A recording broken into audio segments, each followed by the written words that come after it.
Video तो वो तो। हरे कृष्णा सही भक्तों को पंचांग प्रणाम। हरे कृष्णा सुधा माता जी पंचाम प्रणाम। हरे कृष्णा रागनी माता जी पंचाम प्रणाम। हरे कृष्णा। हरे कृष्णा माता जी पंचांग प्रणाम। हरे कृष्णा यशोदा माता जी। हरे कृष्णा हरे रागनी कृष्णा माता सुधा माता जी। जी।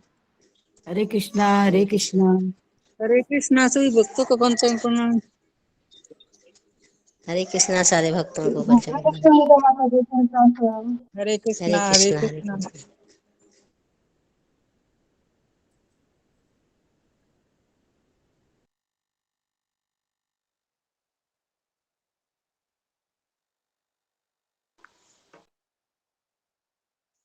हरे कृष्णा सब भक्तों को पंचांग प्रणाम। हरे कृष्णा सभी भक्तों को दंडवत प्रणाम। हरे कृष्णा दंडवत प्रणाम मस्तक प्रभु जी। प्रभु जी पंचांग प्रणाम। हरे कृष्णा प्रभु जी हरे कृष्णा विरोध बिहारी प्रभु। हरे कृष्ण प्रभु जी दंडवत प्रणाम। हरे कृष्णा विरोध बिहारी जी पंचाम प्रणाम। हरे कृष्णा बिहारी प्रभु जी पंचाम प्रणाम। हरे कृष्णा।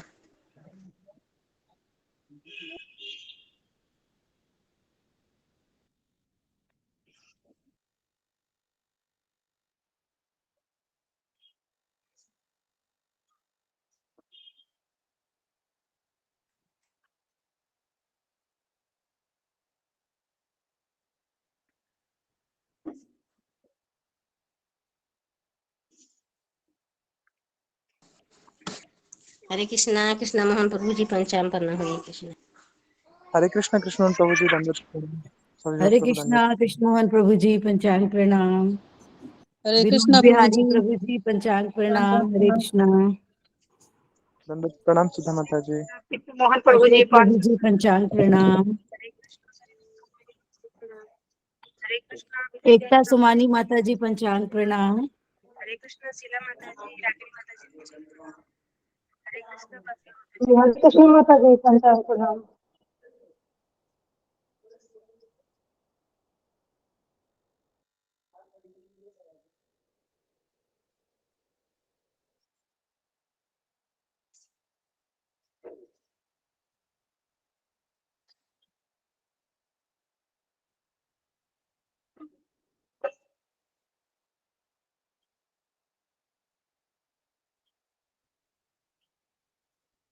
हरे कृष्णा दंडवत प्रणाम सभी भक्तों को दंडवत प्रणाम। हरे कृष्णा।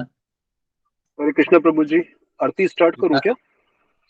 जी विकास प्रभु जी जी यही मैं बोल रहा था कि आप हरे जी जी कृष्णा हरे कृष्णा। गुरु वंदना शुरू कीजिए प्रभु जी। हरे कृष्णा। हाँ जी प्रभु जी। दंडवत प्रणाम। जय श्री हरे कृष्ण। कृष्ण चैतन्य प्रभु नित्यानंद श्री अद्वैत गदाधर श्रीवासादि गौर भक्त वृंद। जय श्री कृष्ण। श्री गुरु चरण पदम केवल भक्ति सद्म बंधु मोहि सावधान माटे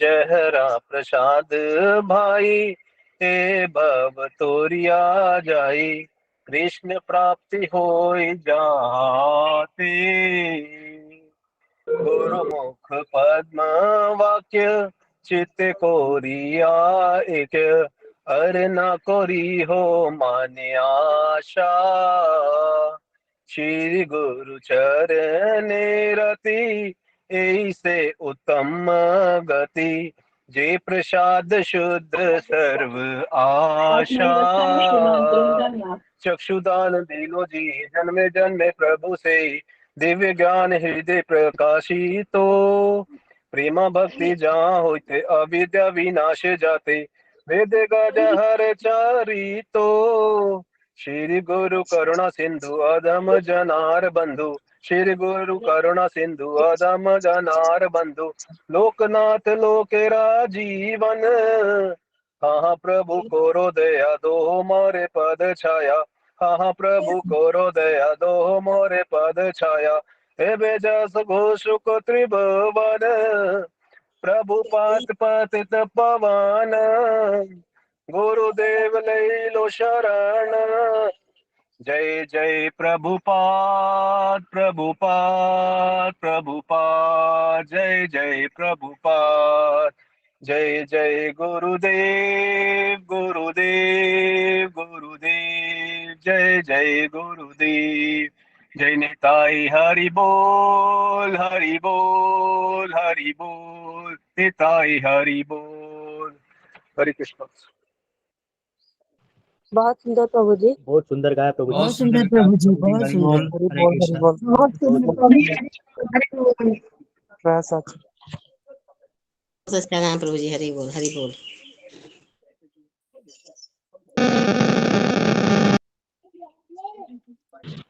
हाँ तेरे वो पड़े हो। हरि बोल। प्रणाम जी सभी भक्तों को, गुरु महाराज को प्रणाम। दंडवत प्रणाम माता जी। हरे कृष्णा। हरे कृष्णा जी, हरे तू कृष्णा। झारखंडमध्ये तू प्रॉमिस केलं होतं ना तुम्हाला मदत कर दे म्हणून पप्पा. हरे कृष्ण। हरे कृष्ण पंचांग हरे प्रणाम। कृष्ण महाराज जी, प्रभु जी पंचांग हरे प्रणाम। कृष्णा दंडवत पंचांग प्रणाम प्रणाम। प्रभु जी। हरे कृष्णा। दंडवत हरे प्रणाम कृष्णा प्रभु प्रभु जी। भक्तों को मेरा पंचांग। हरे एक आप ले लोगे तो ढाई ले जी, एक आप ले लोगे ना।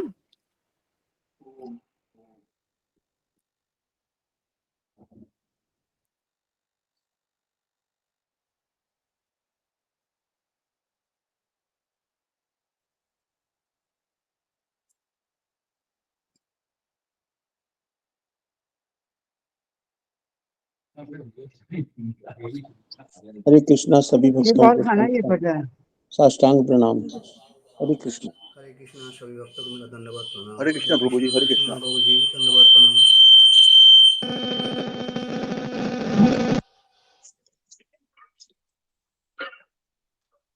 हरे कृष्णा सभी भक्तों को मेरा पंचांग प्रणाम। हरे कृष्ण माता जी, हरे कृष्ण।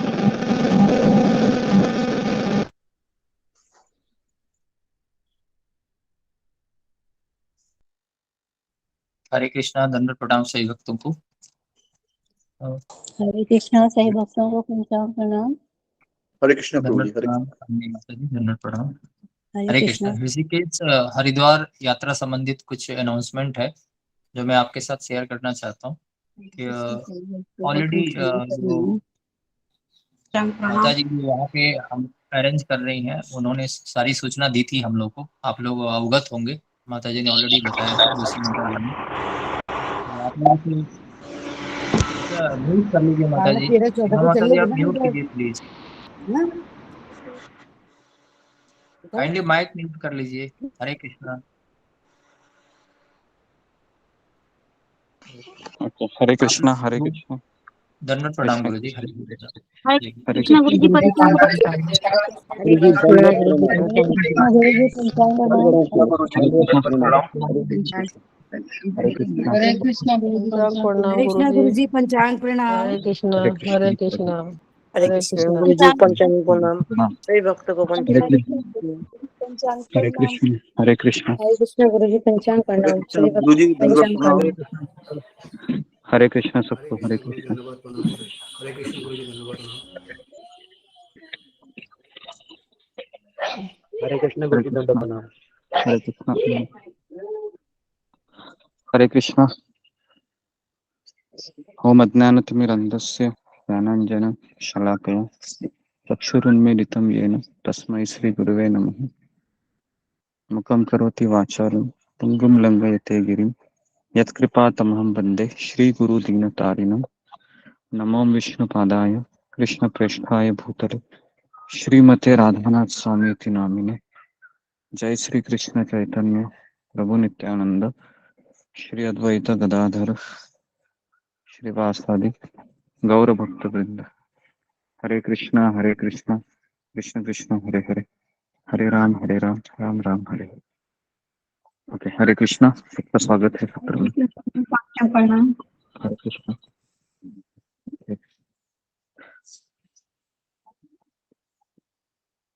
हरे कृष्ण गुरु जी पंचांग प्रणाम।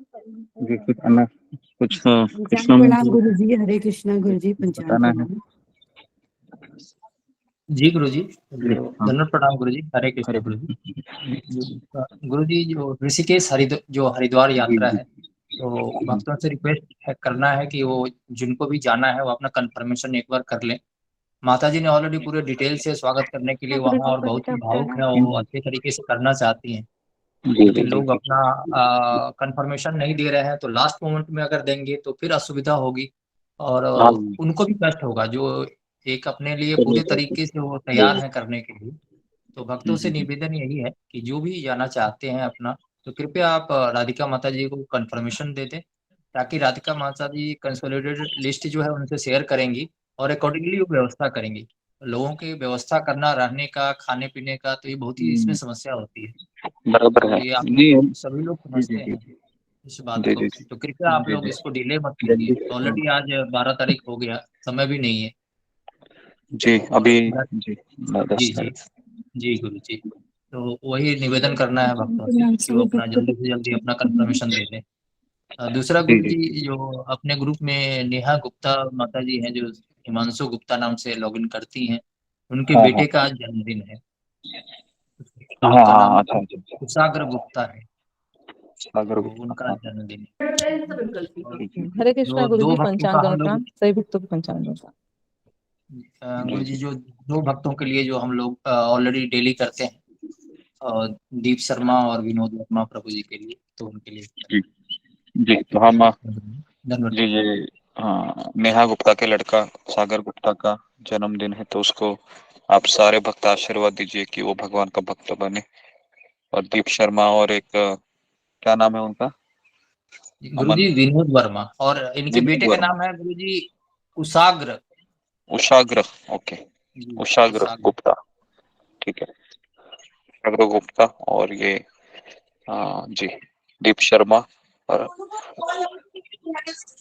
उनका जो कैंसर का जो ऑपरेशन चल रहा है उनके लिए भी हम प्रार्थना करेंगे ताकि उनका स्वास्थ्य जल्दी से जल्दी अच्छा हो। और एक सुलेखा की बहन कांति कुमारी, वो भी एडमिट है, तो उसके लिए भी प्रार्थना करते हैं। तो सब लोग 3 बार हरे कृष्णा महामंत्र बोलिए। हरे कृष्णा कृष्णा कृष्ण हरे कृष्णा हरे कृष्णा कृष्ण कृष्णा हरे हरे हरे राम हरे राम हरे कृष्णा हरे कृष्णा हरे राम हरे राम हरे कृष्णा कृष्णा हरे हरे राम राम राम हरे हरे। ओके, ठीक है। तो अभी कल आज किसका टर्न था बताने का?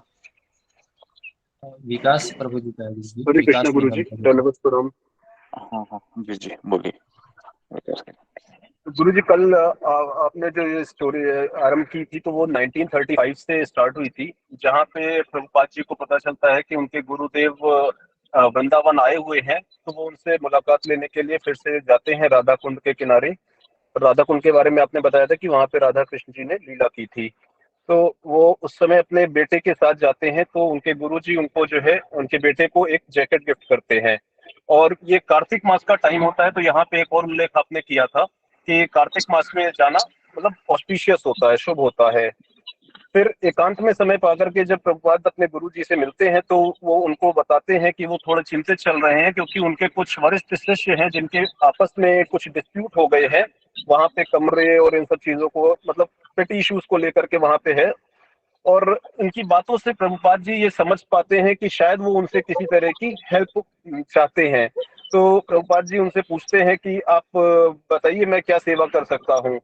तो गुरुजी उनके फिर से मतलब उनको वो बताते हैं कि जो है, आप अगर वो बुक्स प्रिंटिंग करवा सके, उसमें बुक, आप जब भी आपके पास धन हो तो आप उसमें बुक प्रिंट कराएं और उससे प्रचार में हमें सहयोग करें।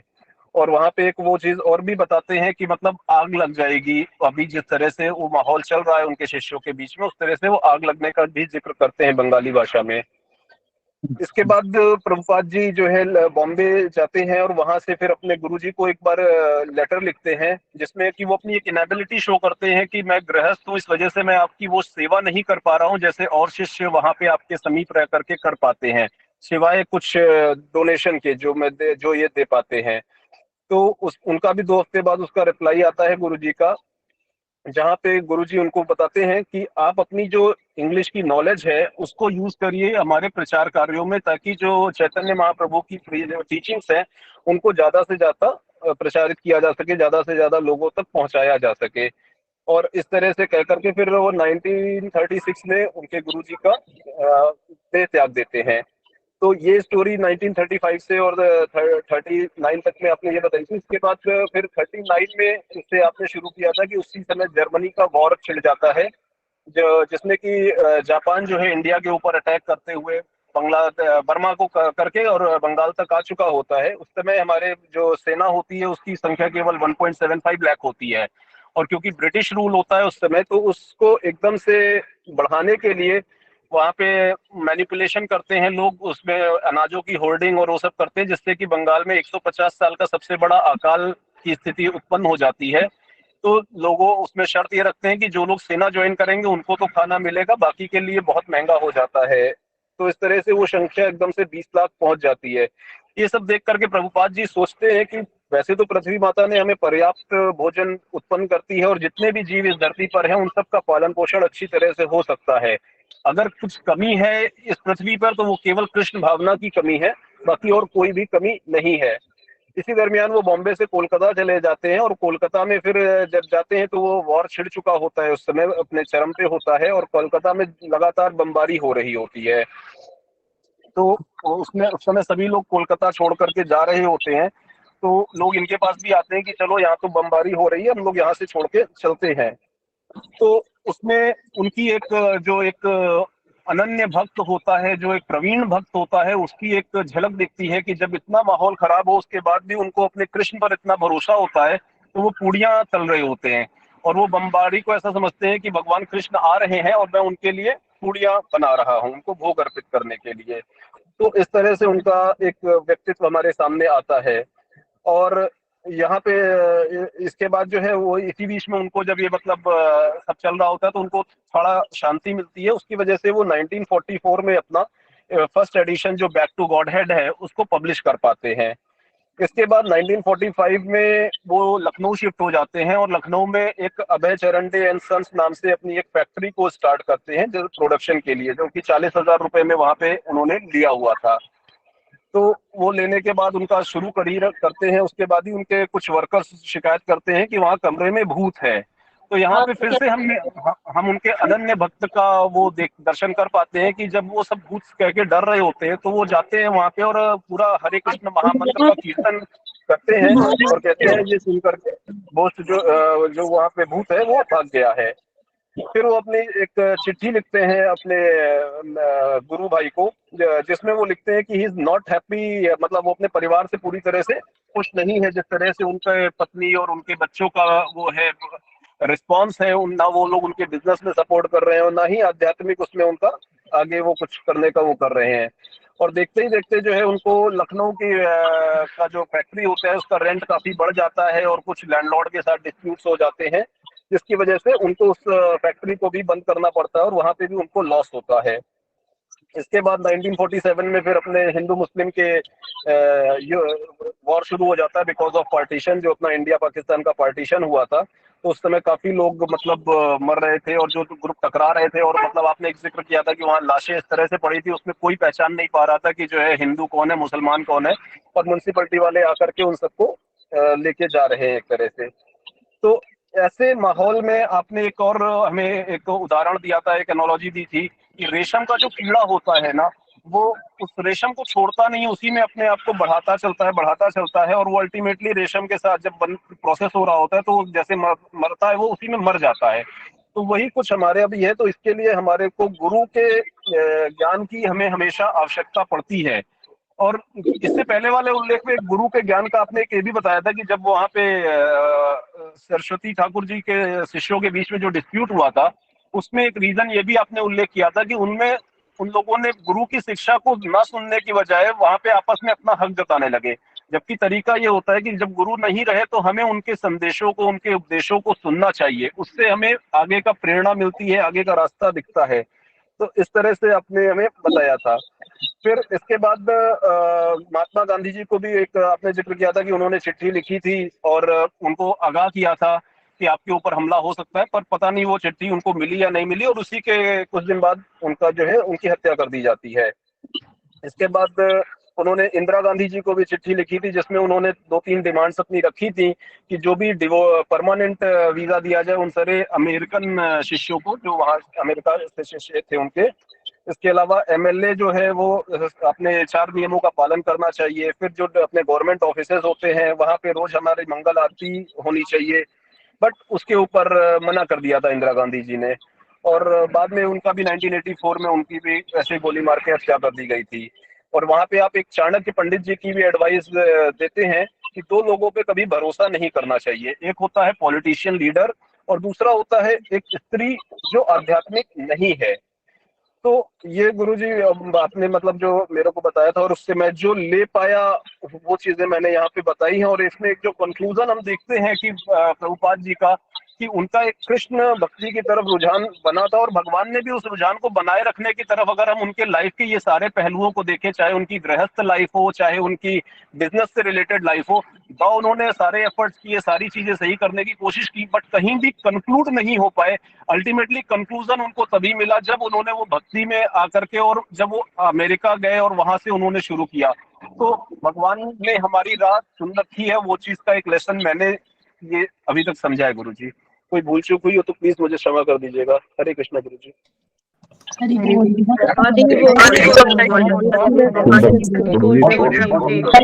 हरी बोल हरी बोल, बहुत अच्छा लगा। हरि बोल।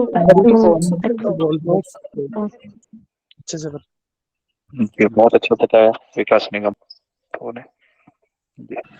आपकी कृपा है गुरुजी, तो भक्तों का आशीर्वाद। जी जी जी, ओके। हाँ, तो अभी हम आगे बढ़ते हैं।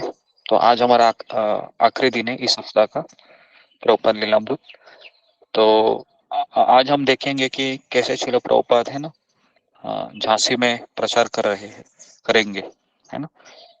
आज हम वो देखेंगे। और हम ये भी देख रहे हैं, जैसे इन्होंने बहुत अच्छे तरीके से बताया विकास ने, कि गृहस्थ जीवन में प्रभुपाद जी हर प्रयास कर रहे थे अपनी पारिवारिक समस्याओं को ठीक करे, अपने बेटों का सब कुछ अच्छा करे, लेकिन कहीं ना कहीं है ना समस्या और भी गंभीर होती जा रही थी। बिजनेस में घाटा हो रहा था, परिवार वाले साथ नहीं दे रहे थे।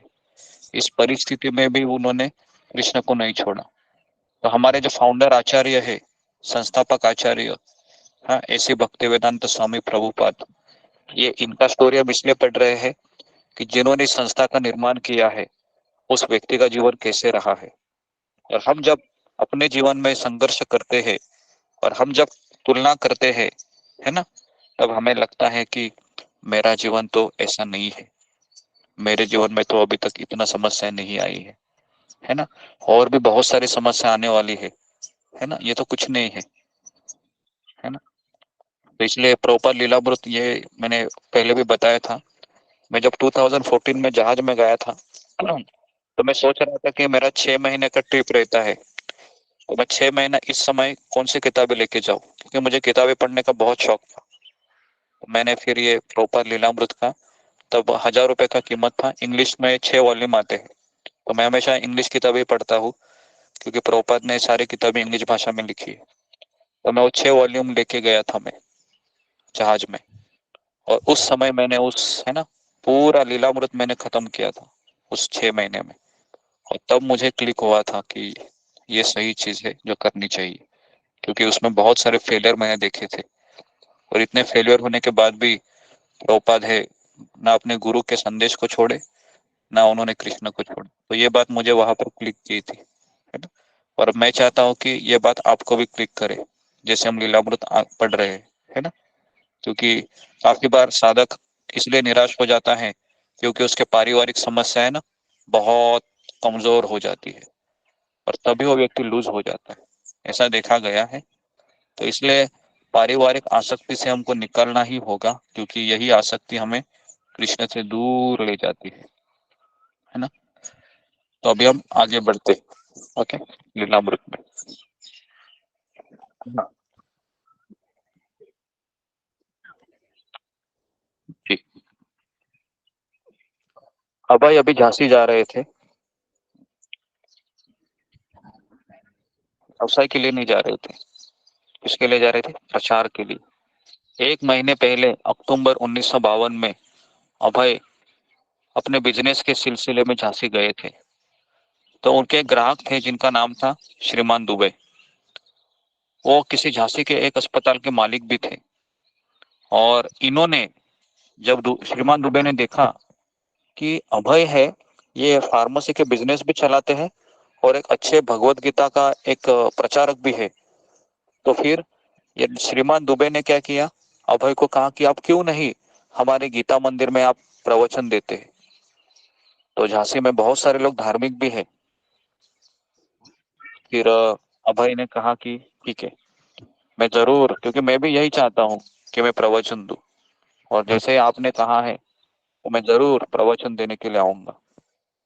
तो इस तरीके से अभय है ना, वह राजी हो जाते हैं और पहला प्रवचन वह झांसी में देते हैं। श्रीमान दुबे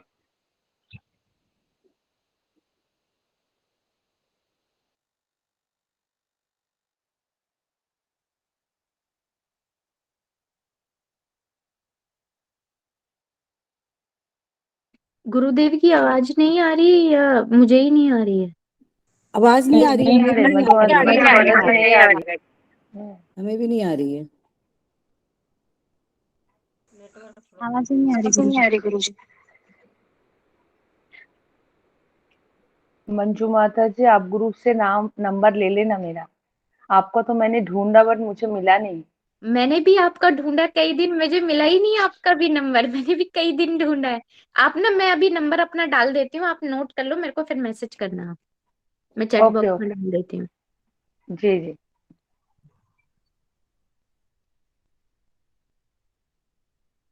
ओके। हरे कृष्ण, थोड़ा सा नेटवर्क इश्यू हो गया। तो अभय है वो झांसी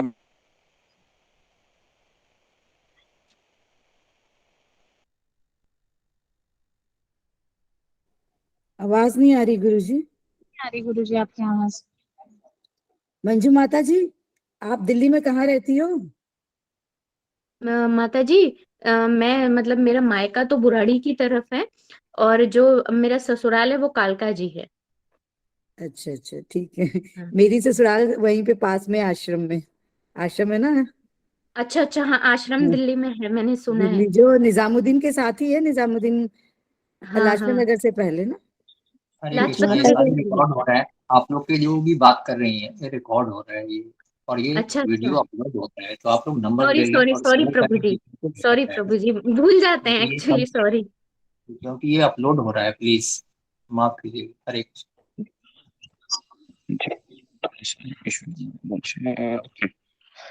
उसके बाद फिर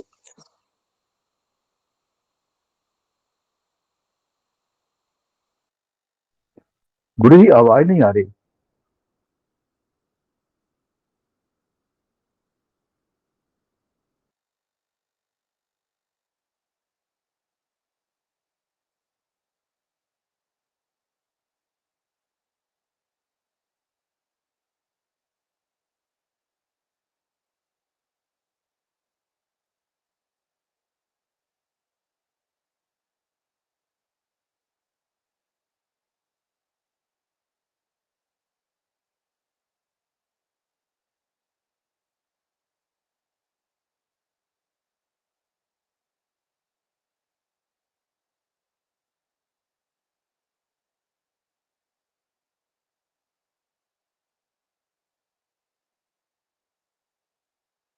इसको, प्रभुपाद को, अभय को उन्होंने गुरु के रूप में स्वीकार किया, डॉक्टर मिश्र ने, क्योंकि इतना अच्छा प्रवचन था गुरुदेव, कि आपकी बीच में आवाज आनी बंद हो गई थी, तो आप अभी झांसी प्रवचन और गीता मंदिर पर थे।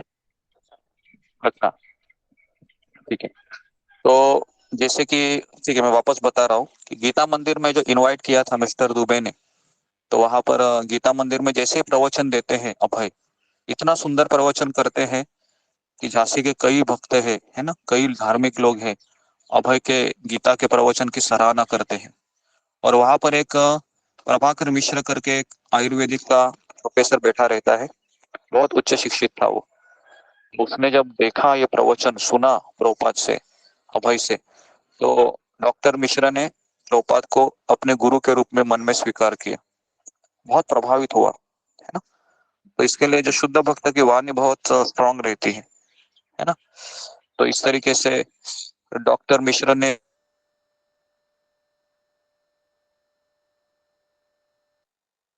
गुरुजी आपकी आवाज नहीं आ रही है।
आवाज आ रही है किसी भगत को?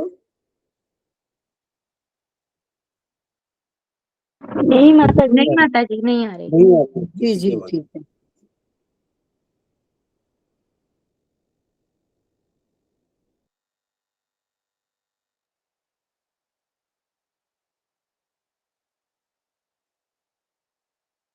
ओके, हरे कृष्ण हरे कृष्णा हरे कृष्णा कृष्ण कृष्णा हरे हरे, हरे राम राम राम हरे हरे, हरे कृष्णा कृष्ण कृष्ण हरे हरे, हरे राम राम राम हरे हरे। ओके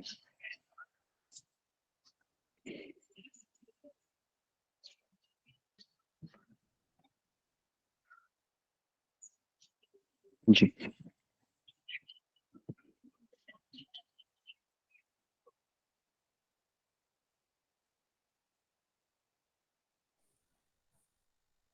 সাথে নিয়ে এটা ক্লাসে কানে থাকলে কিছু হবে না তো?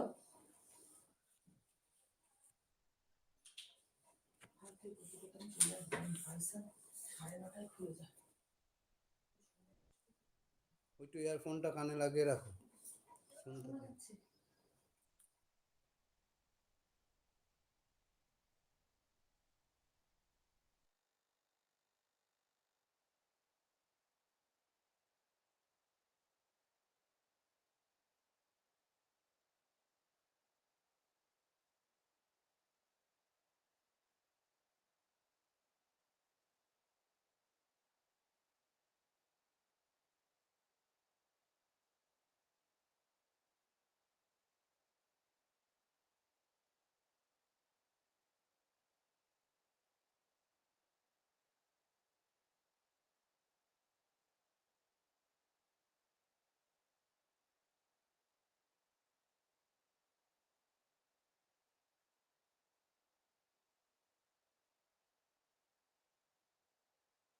माता जी आवाज नहीं आ रहा, आपको आ रहा है क्या?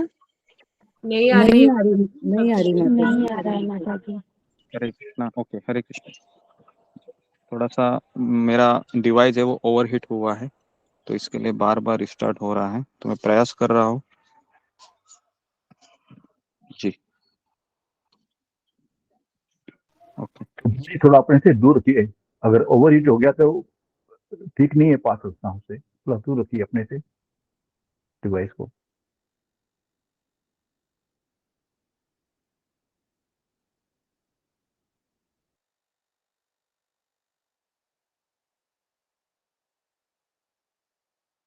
प्रभु जी ओवर एज मतलब क्या है? मतलब माता जी गर्म हो गया है ना, डिवाइस गर्म हो जाता है ना, तो फिर वो प्रॉब्लम करने लगता है। हाँ फिर सामने नहीं रखना चाहिए, प्रभु जी ठीक ही बोला है। नहीं गुरु जी कैमरा ऑफ करके कीजिए, हो जाए।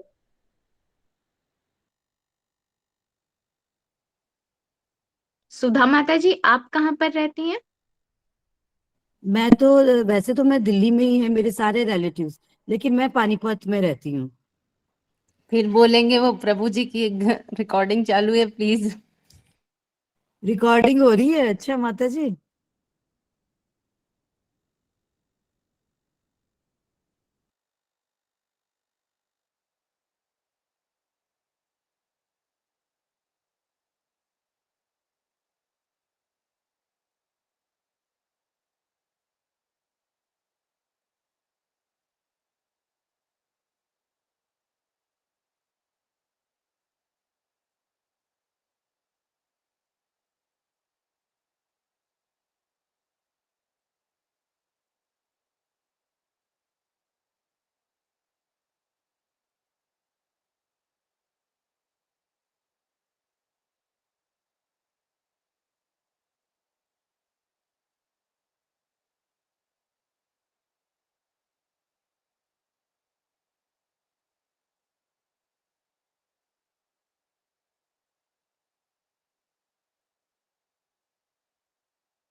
जी हरे कृष्णा। ओके।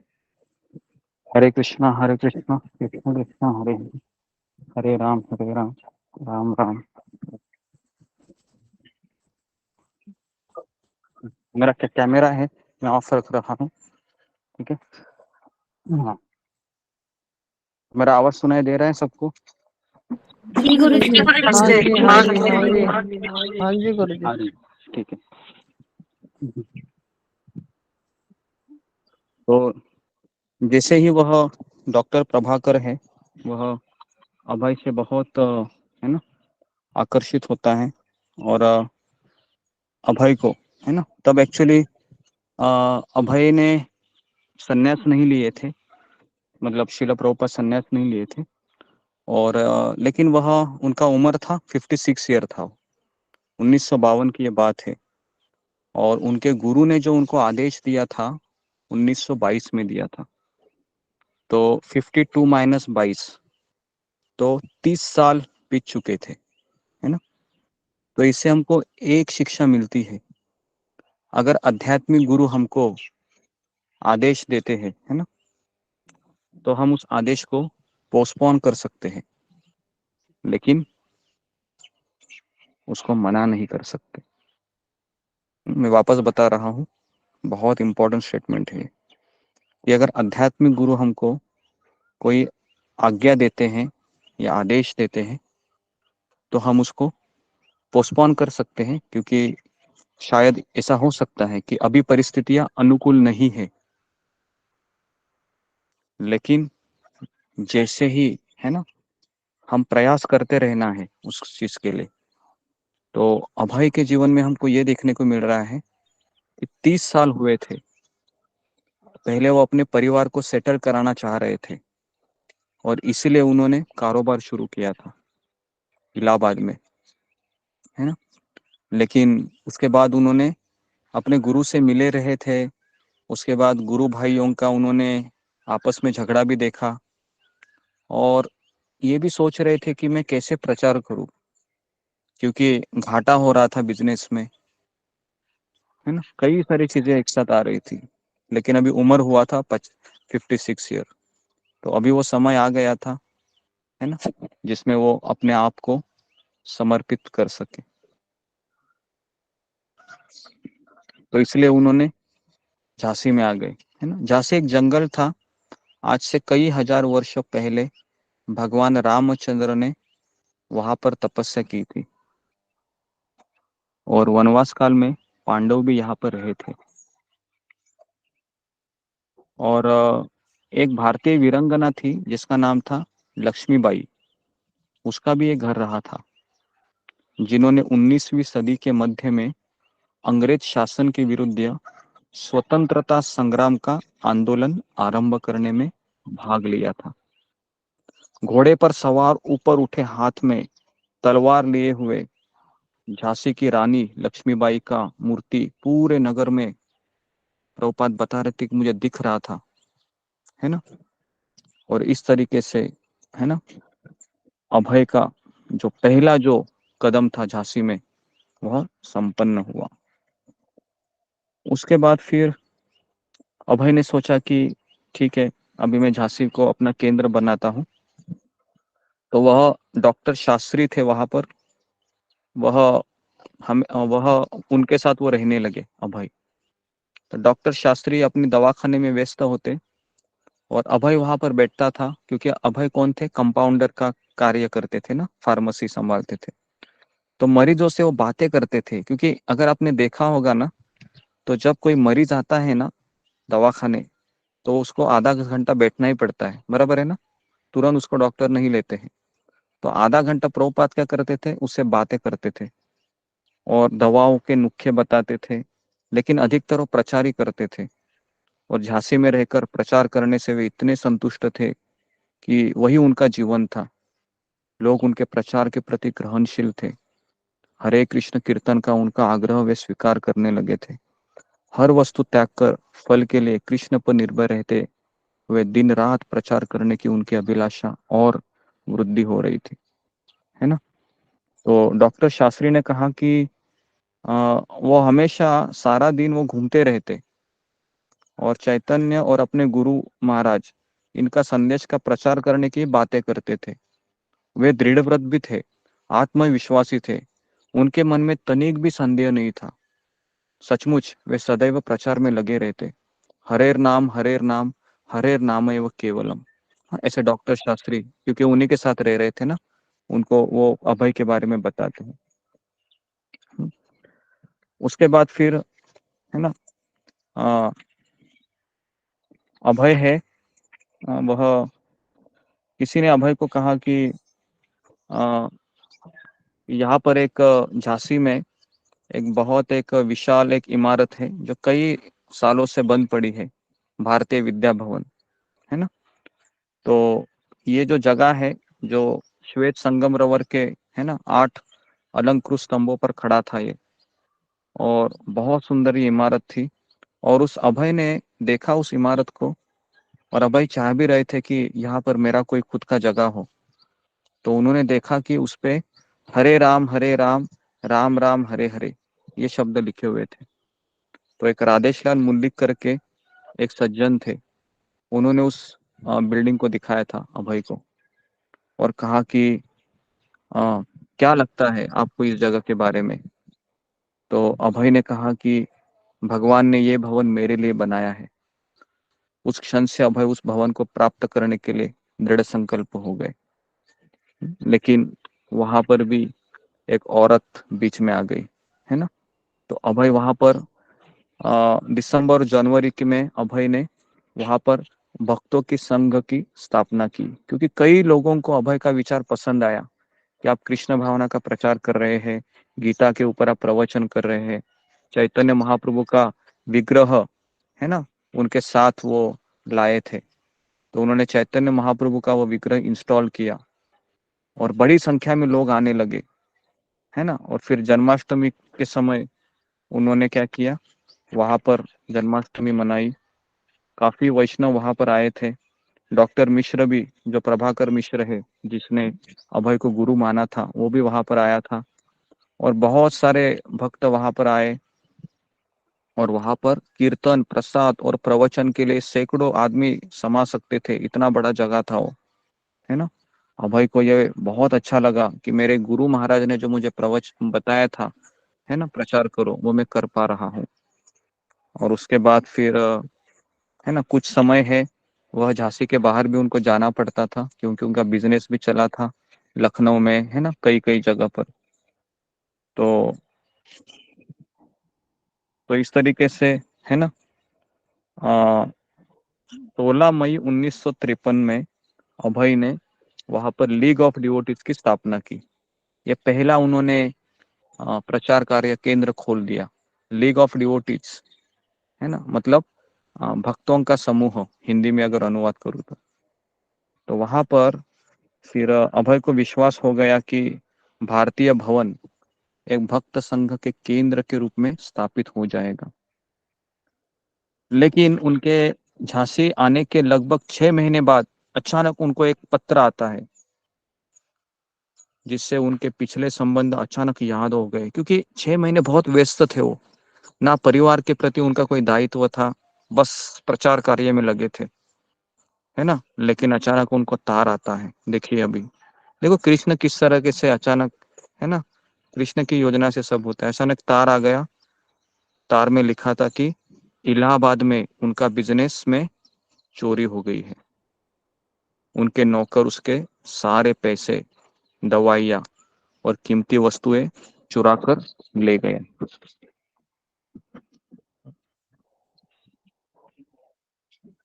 तो आप सोच सकते हो, है ना। अभय वहां पर आए थे, किसके लिए आए थे? प्रचार के लिए आए थे। उनका मन भी लग रहा था, लेकिन अचानक भगवान ने, है ना, अचानक एक तार आती है वहां पर। और अभय को समझ में नहीं आ रहा था कि अभी मैं क्या करूं, है ना। क्योंकि सोचिए ना, क्योंकि सारा उनका कारोबार है उसी पे आश्रित था, खाना पीना, परिवार का पालन सब। और अचानक उसके उनका जो नौकर था उसने सारे पैसे, दवाइयाँ, कीमती वस्तुएं चुरा ले गया। पूरी हानि कितना हो गया? 7,000 रुपए की नुकसान हो गया। ये 1952 की बात है। तभी 7,000 रुपया भी 7 लाख, क्या मुझे लगता है कि बहुत बड़ी अमाउंट रहेगी, है ना। उतना बड़ा लॉस हो गया। अभय ने पत्र पढ़ा। अभय हंस पड़े। उनके मुख से भागवत का एक श्लोक निकल पड़ा। हाँ, ये श्लोक हमेशा बहुत बार मैंने सुना है परम पूज्य गुरु महाराज से। कहते, यस्याहम अनुगृह्यामि हरिष्ये तद्धनम शनय ततो धनम त्यजत्यस्य स्वजना दुख दुखितम। तो इसका अनुवाद है कि जिसके ऊपर भगवान श्री कृष्ण की बहुत ज्यादा कृपा होती है, तो भगवान उसका सब कुछ छीन लेते हैं। समझ में आया? इसका अनुवाद क्या है? जिसका कृष्ण के ऊपर बहुत बड़ी कृपा होती है ना, तो भगवान क्या करते हैं? उसके पास जो भी कुछ है उसको छीन लेते हैं। क्यों छीन लेते हैं? कौन बताएगा? क्या कारण है छीन लेने का? क्योंकि प्रचार कर सकते क्योंकि वो प्रेम करते हैं जिससे उसकी आसक्त खत्म हो जाए इन चीजों में, भौतिक वस्तुओं से। हाँ, ताकि ताकि वो भगवान के ऊपर आश्रित हो केवल, है और ना। भगवान की एकाग्रचित होकर भक्ति करे। तो इसके लिए वह भगवान चाहते हैं कि ये मेरा जो भक्त है ना, ये पैसा, पत्नी, उसके बाद पुत्र, बिजनेस, इसके ऊपर क्यों आश्रित हो? मेरे ऊपर आश्रित होना चाहिए ना इसको। तो भगवान क्या करते हैं? उसका आश्रय ही छीन लेते हैं। लेकिन बहुत डेंजरस है ना ये। सोचकर ही ऐसा लगता है कि बाप रे, है ना। इसके लिए भगवान ये सबके साथ नहीं करेंगे, है ना। आप चिंता मत करो, नहीं तो आप बोलोगे कि बाप रे कल मेरी बारी है क्या, तो आपकी बारी नहीं होगी। हाँ, आप चिंता मत कीजिए ये पढ़कर, क्योंकि ये उसी व्यक्ति के साथ होता है ना, जिसके ऊपर भगवान का सबसे बड़ा कृपा भगवान ने डिसाइड किया है। ओके। तो जैसे ही प्रभाकर मिश्र को अभय ने बुलाया कि देखो ये पत्र आया है मुझे, प्रभाकर मिश्र ने अभय को कहा, आप इलाहाबाद जाइए ना, कुछ मिल सके तो प्रयास कीजिए, कुछ तो मिलेगा आपको। अभय ने कहा, नहीं, मेरे लिए ये अच्छा ही हुआ। अभय ने क्या कहा? मेरे लिए अच्छा हुआ। क्यों अच्छा हुआ? क्योंकि अभी मेरी जो वहां पर जो मेरा कार्य था, है ना, तो बहुत बड़ी आसक्ति का अब अंत हो गया है मेरी, और मेरा जीवन अभी राधा माधव के प्रति पूर्णतः समर्पित है। देखिए, ये वही व्यक्ति सोच सकता है ना। देखिए, ये अगर होता है ना किसी के जीवन में, तो 2 थॉट आते हैं। पहला थॉट ये आ सकता है, मैंने कृष्ण की इतनी भक्ति की, लेकिन मेरे साथ कृष्ण ने ये क्या किया। ये पहला थॉट आ सकता है, ठीक है। दूसरा थॉट ये आ सकता है, कृष्ण कितने दयालु है, मेरी सबसे बड़ी आसक्ति का अंत कृष्ण ने कर डाला। Krishna, thank you very much. हर एक सिचुएशन के ना 2 थॉट्स निकलते हैं, याद रखिए हमेशा। लेकिन मैक्सिमम थॉट है ना, पहले नंबर का ही निकलता है क्योंकि हमारे अड़ोस पड़ोस में ऐसे ही लोग बैठे हुए हैं जो हमको यही कहेंगे, क्या किया देखो तुम्हारे कृष्ण ने, तुम्हारा पूरा जिंदगी तुमने दे दिया, है ना, माता पिता को छोड़ा, पत्नी को छोड़ा, है ना, बिजनेस भी तुम्हारा डुबा दिया, तुम्हारा जॉब भी चला गया, देखो। और फिर हम बोलते हैं हाँ यार बराबर बोल रहा है ये, कृष्ण ने तो सब घाटा किया मेरा, कल से माला बंद करूंगा अभी मैं। हाँ, किसके पास जाओ अभी? शिव जी के पास जाओ। हाँ ठीक है, शिव जी अच्छे हैं मेरे, है ना, तो भोलेनाथ है उनके पास जाएंगे अभी। कृष्ण बहुत बहुत है ना, घाटे का सौदा कराते हैं, कुछ नहीं मिला मुझे। समझ में आ रहा है ना किस तरीके से दिमाग सोचता है? तो ये जो दो प्रकार के थॉट्स है ना, उसमें इसके लिए ना भक्त का भगवान का शरणागति बहुत जरूरी होता है। और भगवान से भी ज्यादा कोई ना कोई भक्त जीवन में चाहिए जो हमें उचित राय दे सके उस सिचुएशन में। नहीं तो हमारा पापी मन है ना, गलत ही सोचता है हमेशा, है ना, हमारा मन सबसे पापी है और ये राक्षस है, ये गलत सोचता है हमेशा। तो इसके लिए कोई भी सिचुएशन में हमको मार्गदर्शन लेना बहुत जरूरी है, क्योंकि गांधारी ने भी यही गलती किया था। जैसे 100 पुत्र उसके मारे गए, कृष्ण को शाप दे दिए। कुंती महारानी ने कुछ नहीं किया, कुंती महारानी ग्रेटफुल रही, है ना? तो ये बहुत बड़ा लेसन हमको यहाँ पर प्राप्त होता है। उसके बाद तुरंत अभय का लड़का था जिसका नाम था वृंदावन डे, तुरंत झांसी में आ गए और उन्होंने अभय से प्रार्थना किया कि कोलकाता जाकर वे अभय चरण डे एंड सन नाम से व्यवसाय को पुनर्जीवित करे। क्योंकि उसको उनको पता था ना, मेरा पिता तो हरी हरी हरी हरी कर रहा है, लेकिन हम तो उनके पुत्र हैं। तो फिर इसके लिए माँ ने ही कहा होगा जाओ पिताजी के पास और कहो कि वो घाटा हुआ है उसको तुरंत ये करो। लेकिन अभय ने कहा मैं कोलकाता नहीं जाऊंगा। वृंदावन ने कहा कि आप चलिए ना, लेकिन अभय ने कहा कि मैं इधर ही रहूंगा, मुझे प्रचार करना है और मैं चाहता हूँ मेरे प्रिय बेटे वृंदावन तुम भी यहाँ पर रहो ना, मेरा हाथ बटाओ जरा, मुझे बहुत सहायता की जरूरत है। लेकिन वृंदावन नहीं रुका वहां पर, वो चला गया। देखिए, है ना, पुत्र पिता का रिश्ता होता है ना, बहुत अच्छा होता है, लेकिन भक्ति करने जाते हैं ना तो बहुत कम सहायता मिलती है हमको। प्रभाकर से मिलने के पहले दिन से ही अभय उनसे, जो आयु में अभय से छोटे थे अब प्रभाकर, है ना, और वो मेडिकल ऑफिसर भी थे। तो प्रभाकर ने सोचा कि मैं अभय की मदद करता हूँ, है ना, क्योंकि वो मेरे गुरु भी है। लेकिन वो इतना ये थे, मतलब अपने कार्यों में व्यस्त थे कि वो हार्डली प्रभुपाद का वो सहायता कर पाते थे अभय का। तो अभय ने उन्हें फिर क्या किया कि ठीक है, फिर भी आप उसको सचिव बनाया और कई महीने के बाद उन्हें दीक्षा दिया। इस प्रकार अभय प्रभाकर के आध्यात्मिक गुरु बने और प्रभाकर अभय के पहले शिष्य हुए, है ना। अभी तक अभय ने न संन्यास लिया था, कुछ नहीं लिया था, लेकिन जो प्रचारक होता है ना, तो यहाँ पर लिखते रहते हैं कि प्रचारक होने के नाते शिष्य स्वीकार करना और उन्हें हरे कृष्ण महामंत्र देना और अपने आध्यात्मिक गुरु से प्राप्त आदेशों की तरह उन्हें गुरु परंपरा का आश्रय देना, यह अभय का कर्तव्य था। किंतु प्रभाकर पूर्णतः समर्पित शिष्य भी नहीं थे, इसलिए वे शिष्य की अपेक्षा सहायक के रूप में अधिक स्वतंत्र रहे, है ना।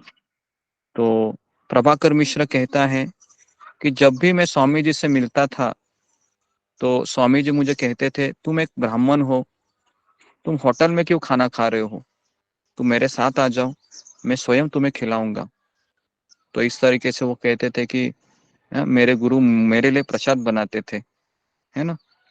तो बाद में उन्होंने कहा कि मैंने उनसे दीक्षा ग्रहण की तो स्वामी जी ने मेरा नाम आचार्य प्रभाकर रखा। मेरा मूल नाम प्रभाकर मिश्र था, इसलिए उन्होंने कहा तुम मिश्र मत लिखो, तुम आचार्य प्रभाकर हो। तो उन्होंने मुझे एक तुलसी की माला दिया और मेरे माथे पर तिलक लगाया और मेरे गले में कंठी माला पहनाई, है ना। तो इस तरीके से ये प्रभाकर, है ना, कह रहा है। और सारे संसार में प्रचार के लिए मुझे उनका सचिव भी बनाया। हम दोनों गांवों में जाते थे, नगर संकीर्तन करते थे और भगवत गीता कथा के लिए लगातार हम जाया करते थे। तो इस तरीके से अभय ने झांसी में संकीर्तन आंदोलन चलाया। कुछ नहीं था अभय के पास, हाँ, पूरा बिजनेस लॉस हो गया था, हार्डली कुछ पैसे होंगे सरवाइव के लिए, है ना। सोचिए कितना दिमाग टेंशन भरा रहेगा तभी, है ना। 56 साल का आयु था, है ना। लेकिन अपने गुरु के आदेश का पालन करने के लिए वह बहुत उत्साही थे। अभय आसपास के गांवों में प्रचार के लिए जाते थे, तो आचार्य प्रभाकर भी उनके साथ जाते थे। उसके बाद फिर हुआ ये कि वहां पर एक औरत थी जिसका नाम था के मुंशी की वो पत्नी थी, जो वहां की महिला आंदोलन की अध्यक्ष थी, है ना। तो उसने अभय को कहा कि आ, ये जो भारतीय विद्या भवन की जगह है ना, ये आप मुझे दीजिए, है ना। श्रीमती मुंशी ने कहा कि अगर आप ये चाहते हो इस जगह को लेना, तो मुझे 5,000 रुपये देना होगा आपको। तो अभय ने सोचा 5,000 रुपये, मेरे पास तो अभी कुछ नहीं है, और मुझे साल भर से मैं यहाँ पर रह रहा हूँ। लेकिन आज वो औरत एक्चुअली पॉलिटिशियन लीडर की पत्नी थी। तो इसके लिए उसने क्या किया, जो राज्यपाल के परिवार की ओर से वो प्रेशर दे रहे थे अभय को। तो इस तरीके से, है ना, अभय है। 5,000 रुपया अभी कहाँ से इकट्ठा करूं, कुछ था ही नहीं उनके पास। तो कुछ लोगों ने उनको सुझाव दिया कि आप यहीं पर रुक जाइए, वो औरत आपको निकाल नहीं सकती, है ना। तो राज्यपाल की पत्नी भी समर्थन किया उनका, इनका ये जो श्रीमती मुंशी थी उसका। और फिर भक्ति वेदांत स्वामी से मिले और कहा कि आप जल्दी से जल्दी हमें ये 5,000 रुपये दे दीजिए। लेकिन अभय के पास कुछ पैसे नहीं थे, है ना। अभय ने सोचा कि मैं अभी 5,000 रुपये कहाँ से लेके आऊं। तो फिर उन्होंने सोचा कि मुझे शायद अभी, है ना, यहाँ से जाना पड़ेगा, क्योंकि वो लिखते हैं कि जब मेरे यहाँ पर चोरी हो गई थी, मेरा व्यवसाय भी नहीं था, 7,000 का घाटा अभी अभी हुआ था, अभी तो फिर मैं कैसे अभी, है ना। तो इसके फिर भी उन्होंने प्रयास किया। वो सोच रहे थे कि मैं मेरे जो गुरु भाई है उनसे सहायता लेता हूँ। तो इसके लिए वह शायद मेरे गुरु भाई अगर भवनों को खरीद लेंगे, तो वैसे भी मेरे गुरु और उनके गुरु भी एक ही है ना, तो फिर मैं क्यों ना मेरे गुरु भाइयों की सहायता ले लूं। तो इसके लिए वह मथुरा तक 4 घंटे की ट्रेन पकड़ी वहां पर झांसी से, और वो मथुरा गए, क्योंकि वृंदावन वहां से दूर नहीं था झांसी से। और फिर वह अपने गुरु भाई जो केशी घाट पे रहते थे, है ना, वहां पर उनसे मिले और कहा कि झांसी में एक बहुत अच्छी जगह है, और मैं हमारे गुरु महाराज का ये इच्छा था कि हम प्रचार करें, है ना। तो मेरे पास जगह है लेकिन पैसे नहीं है, तो क्यों ना आप वो जगह खरीद लेते। लेकिन जो गुरु भाई थे उनका नाम था भक्ति सारंग गोस्वामी, उन्होंने मना किया। वो कहा कि हमें इसकी आवश्यकता नहीं है। निराश हो गए अभय। और फिर एक अन्य गुरु भाई थे जिनका नाम था दामोदर महाराज, उनके पास भी गए। तो उनको भी कहा कि झांसी में हमारा केंद्र है, तो क्यों ना आप उस केंद्र को खरीद लेते 5,000 रुपये में। तो वो गुरु भाई ने भी कहा कि मुझे झांसी में कोई रुचि नहीं है। तो फिर अभय ने फिर टांगे की सवारी ली वहां से, और एक मथुरा पहुंचे। वहां पर एक अन्य गुरु भाई केशव महाराज से मिले। तो केशव महाराज ने अपनी शिष्य मंडली के साथ मथुरा में थे, और वो एक केंद्र स्थापित करना चाहते थे। तो उनको ये अभय का विचार पसंद आया।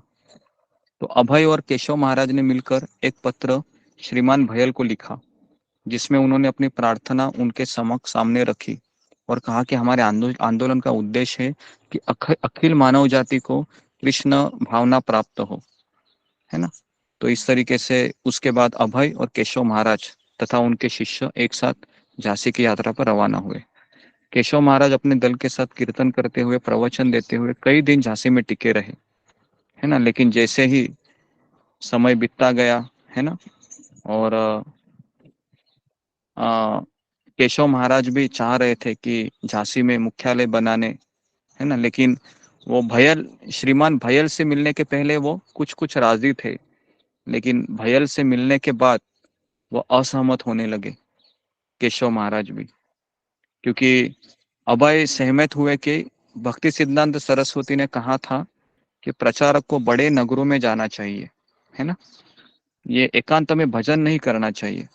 अभय ने स्वीकार किया कि झांसी में 2 वर्ष बिताने के बाद भी वे कोई भी पूर्णकालीन अनुयायी नहीं बना सकते। 2 साल प्रचार किया अभय ने, लेकिन कोई भी समर्पित शिष्य नहीं मिला उनको। तो वो सोच रहे थे कि अभी मैं कैसे जायदाद को खरीदूं, पैसे नहीं थे, और वो श्रीमान भयल भी उन्हें निकालना चाहते थे। लेकिन फिर भी अभय भारती भवन में रुके थे। उनके पास 200 रुपए भी लौटा दिए उनके। अभय ने फिर कहा कि मैं वहां से अपना कार्य आरंभ करना चाहता था। वह अच्छा बड़ा मकान भी था, वह मुझे उचित ढंग से नहीं दिया गया था, लेकिन मैं उसका उपयोग कर रहा था। इसलिए किसी तरह उनके मन में आया कि मकान बहुत अच्छा है। वे राज्यपाल की पत्नी थी। कलेक्टर और सरकार के अधिकारियों द्वारा उन्होंने दबाव डलवाया। निश्चय ही मेरे बहुत से वकील मित्र भी थे, प्रभुपाद कहते हैं। उन्होंने मुझे राय दी आप मकान न छोड़े, लेकिन मैंने सोचा मुकदमा होगा, कौन लड़ेगा, मेरे पास पैसे भी नहीं है। मैंने विचार किया, मैंने अपना घर छोड़ दिया, पत्नी को छोड़ दिया, क्या इसके लिए, मुकदमा लड़ने के लिए? नहीं, मुझे मकान नहीं चाहिए, मैं जा रहा हूँ। तो अभय को अचानक याद आया कि अभी मुझे यहाँ से जाना पड़ेगा, है ना। तो बहुत कठिन उनका हृदय हुआ था, पूरा मन उन्होंने लगाया था अपना, है ना, वहां पर। और अभय को याद आया कि गौड़िया मठ के प्रचारक किस तरह से अदालतों में ना वर्षों अपनी शक्ति का अपव्यय कर चुके थे। क्योंकि अभय ने देखा था ना कि जैसे उनके गुरु महाराज चले जाते हैं, उनके शिष्य भी क्या करते हैं, कोर्ट कचहरी में, है ना, कई शक्ति अपना अपव्यय किया था। तो इसलिए वो कोर्ट कचहरी में नहीं जाना चाह रहे। चाणक्य पंडित भी कहते हैं किसी सज्जन व्यक्ति ने कोर्ट कचहरी का स्टेप्स नहीं चढ़ना चाहिए, बहुत डेंजर होता है। किसी ने चढ़ लिया ना, पूरा जिंदगी उसमें चला जाता है, पूरा जिंदगी, है ना। और भक्ति रसामृत सिंधु में ये बताया गया है कि कोर्ट कचहरी में फंसना ये हमारे प्रारब्ध कर्म होते हैं। तो ये भी होता है। तो प्रभुपाद कहते हैं यदि मैं न छोड़ता तो मुझे कोई निकाल नहीं सकता था, लेकिन मैंने सोचा इन चीजों के लिए मुकदमा कौन लड़ेगा। दूसरी ओर राज्यपाल की पत्नी थी।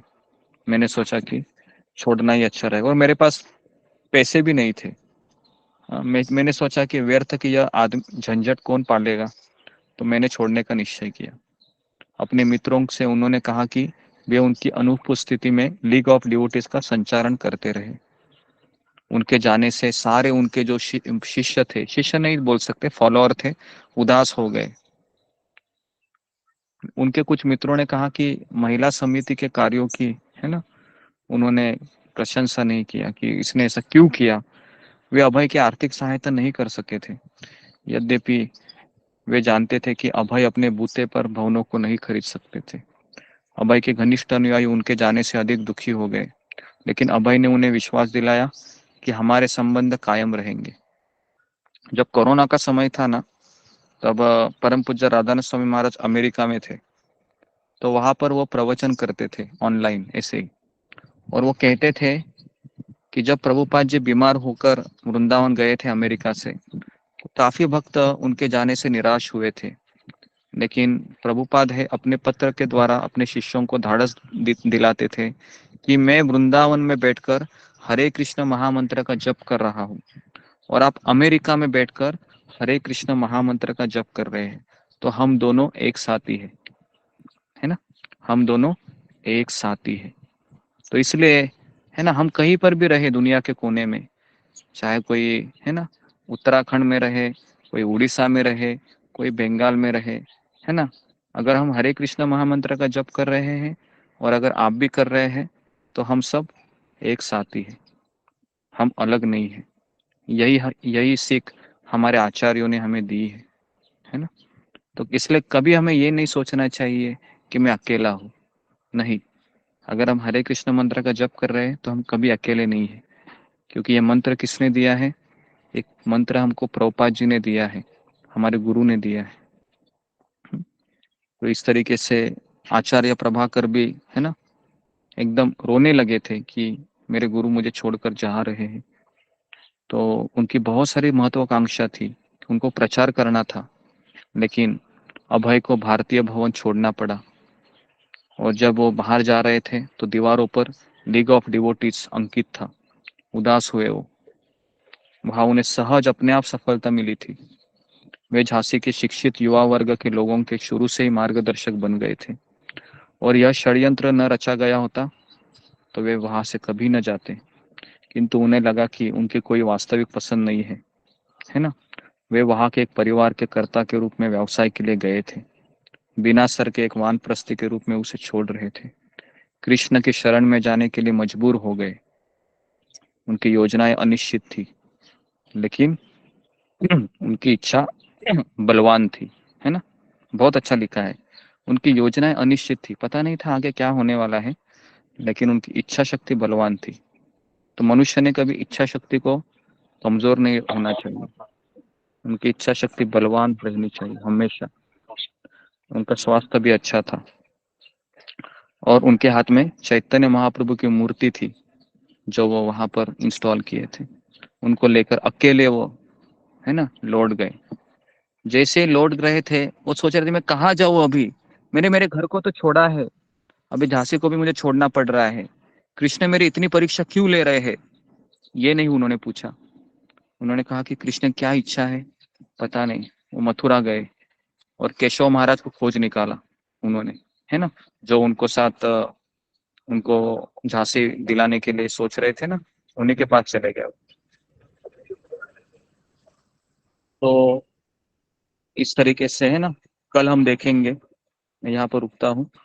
तो बहुत अच्छा है, ये झांसी का अभी एपिसोड खत्म हुआ, अभी मथुरा पर पहुंचेंगे और वहां पर केशव महाराज क्या करते हैं, अभय को एक कमरा देते हैं और कहते हैं कि आप मेरे शिष्य को प्रवचन करते रहिए और मेरे लिए आप कार्य कीजिए। तो इस तरीके से वह केशव महाराज के पास रहने लगते हैं। लेकिन कुछ सप्ताह रुकने के बाद है ना, एक्चुअली इतने दुखी थे वो कि अपने घर के बारे में भी सोच रहे थे वो कि क्या करूं मैं, है ना। लेकिन वो घर नहीं गए, है ना, घर गए नहीं वो। क्यों नहीं घर गए, क्योंकि उनका उम्र था 56 साल था और उनको अपने गुरु के वाणी का प्रचार करना था और वो अकेले थे। भक्ति सारंग महाराज फिर उनको मिलते हैं, है ना, और वो लिखते भी हैं, जब मैंने अभय को देखा तो अभय बहुत निराश लग रहे थे, है ना, वो केवल हरे कृष्ण मंत्र का ही जप करते थे। तो मैंने देख रहा था कि अभय बहुत विचलित भी थे, लेकिन फिर भी अभय ने क्या कहा, अभय ने क्या सोचा कि मैं मेरे गुरु भाइयों के साथ रहूंगा।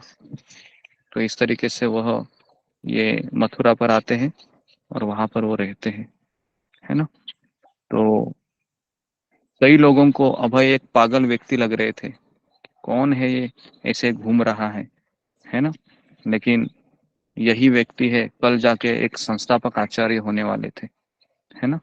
उसके बाद अभी वो नई दिल्ली में रहने लगते हैं। वृंदावन से फिर वो मथुरा से वापस नई दिल्ली में आते हैं। क्यों आते हैं, क्योंकि उनको किताबें लिखनी थी। तो फिर वह किताबें लिखते हैं और उसके बाद फिर वह सोचते हैं अभी छपाई करने के लिए कहाँ जाना होगा। तो वो छपाई करने के लिए फिर वो नई दिल्ली मथुरा ऐसा उनका रेलवे का सफर शुरू हुआ। लेकिन उन्होंने कभी हार नहीं मानी। उनका उम्र है वो बढ़ रहा था, लेकिन उनके महत्वाकांक्षा बलवान हो रही थी, है ना। तो इसके लिए हमारा उम्र बढ़ता है कोई प्रॉब्लम नहीं, है ना। हम बीमार पड़ सकते हैं, हमें बुखार आ सकता है, खांसी आ सकता है, ये तो शरीर की व्याधि है। लेकिन हमारा जो मनोबल है वो कभी कमजोर नहीं होना चाहिए, खास करके प्रचारक के लिए, है ना। हमें प्रचार करना चाहिए, क्योंकि ये हमारे जो संस्थापक आचार्य है उनकी यही इच्छा थी कि हमें दूसरों को कृष्ण के बारे में बताना है। तो इसके लिए हमें प्रचार करने के लिए, हम तो प्रचारक नहीं है, लेकिन हम हमारे जो परम गुरु है प्रभुपाद जी, उनको हम सहायता कर सकते हैं, है ना। कुछ जिस तरीके से जब बड़े बड़े समुद्र में है ना वो हनुमान जी भी बड़े बड़े पर्वत लेके आ रहे थे जब सेतु बंधन के समय, और वो गिलहरी थी पता है, छोटी सी, वो भी थोड़ा थोड़ा अपने पैर से, है ना, थोड़ा सा मिट्टी है वो ये कर रही थी, सरका रही थी। हाँ, तो हमारा प्रयास कैसा है, हमारा प्रयास वो गिलहरी की तरह है ना? थोड़ा सा मिट्टी मिट्टी हम सरकाते रहेंगे बस। लेकिन क्यों ना हो, प्रभु रामचंद्र वो देख रहे थे गिलहरी को और उसकी सराहना कर रहे थे, है ना। तो हमारा प्रयास भी ऐसे ही रहेगा गिलहरी की तरह, ठीक है। तो मैं यहाँ पर रुकता हूँ। तो हम नेक्स्ट वीक तो हम भागवतम लेंगे, है ना। तो नेक्स्ट वीक में हम 3-4 दिन भागवतम लेंगे, फिर हम वापस लीलामृत पे आएंगे। उसके बाद हम फिर नई दिल्ली, है ना, नई दिल्ली के ऊपर हम चर्चा करेंगे, है ना, या फिर हम, हाँ ऐसा है। तो सोचता हूँ मैं, तो कल हम फिर 3 दिन है परम पूज्य राधानाथ महाराज का कथा लेते हैं 3 दिन, ठीक है। पूछना था आपसे, जी रूपाज जी का परिवार तो होगा ना अभी आगे उनके? हाँ होगा। अभी उनके जस्ट मुझे लगता है कि 5 साल पहले उनका जो छोटा पुत्र था वृंदावन डे, उन्होंने शरीर छोड़ दिया, है ना, जस्ट 5-6 साल पहले की बात है। तो अभी मुझे पता नहीं है। और हालांकि उनके जो जब प्रभुपाद जा रहे थे अमेरिका में मालवा जहाज से, तो उनका ये छोटा बेटा आया था उनको मिलने के लिए वृंदावन, है ना। और जब उनको पूछा गया कि आपके पिताजी जब आप जा रहे थे तो आप कैसा फील कर रहे थे, तो उन्होंने कहा कि I am proud of your my father. हाँ, मैं मेरे पिता पे गर्व कर रहा था कि मेरे पिताजी जा रहे थे, है ना, अमेरिका में। तो अगर आप वो देखेंगे ना उनको, तो सेम टू सेम प्रभुपाद की तरह दिखते थे वो। मैंने उनका फोटो देखा था मैंने देखा है, 5 साल वीडियो देखा पहले। है, दिखा है फोन में। हाँ, सेम टू सेम दिखते हैं, प्रभुपाद जैसे दिखते हैं वो, है ना जी। तो क्या हमारा परिवार अब कृष्ण भावना में है इनका? नहीं, इतना नहीं है। प्रभुपाद का परिवार में से कोई ज्यादा कुछ आए नहीं, है ना। उनकी और बेटी भी है ना गुरुजी, तो वो भी हाँ होंगे, उनके जी जी परिवार जी, भी उनका होंगे। परिवार भी है, लेकिन हमने कहा ना कि प्रभुपाद के सारे पुत्र है, वो थोड़ा बहुत फेवरेबल रहे, लेकिन कोई प्रभुपाद की तरह ऐसे माला करने और ये सब करने में कोई किसी ने हाथ नहीं बटाया प्रभुपाद का, प्रभुपाद जाने के बाद भी। और अगर आपने देखा प्रभुपाद ने अपना शरीर कहाँ छोड़ा, परिवार के साथ छोड़ा क्या? नहीं, अपने शिष्यों के वृंदावन साथ, में। है ना। वृंदावन। हाँ, आजू बाजू में उनके शिष्य ही थे, कोई नहीं थे उनके। तो इसके लिए एक सन्यासी होता है ना, उनका वही परिवार होता है। उनके शिष्य ही उनका परिवार होता है, और कोई उसका परिवार नहीं होता है ना, क्योंकि वो उनके परिवार पहले से ही परिवार छोड़ वाले भी दिया। नहीं आए होंगे जब उन्होंने देह त्याग किया होगा तो? पता नहीं, इसके बारे में मुझे डिटेल पता नहीं है, क्योंकि लीलामृत में भी इसका वर्णन नहीं है। आया भी होगा, नहीं भी आया होगा, है ना, ठीक है। तो मैं यहाँ पर रुकता हूँ। ओके, हरे कृष्णा हरे हरे कृष्णा कृष्णा हरे हरे कृष्णा, कृष्णा हरे राम हरे राम राम राम राम राम, हरे हरे।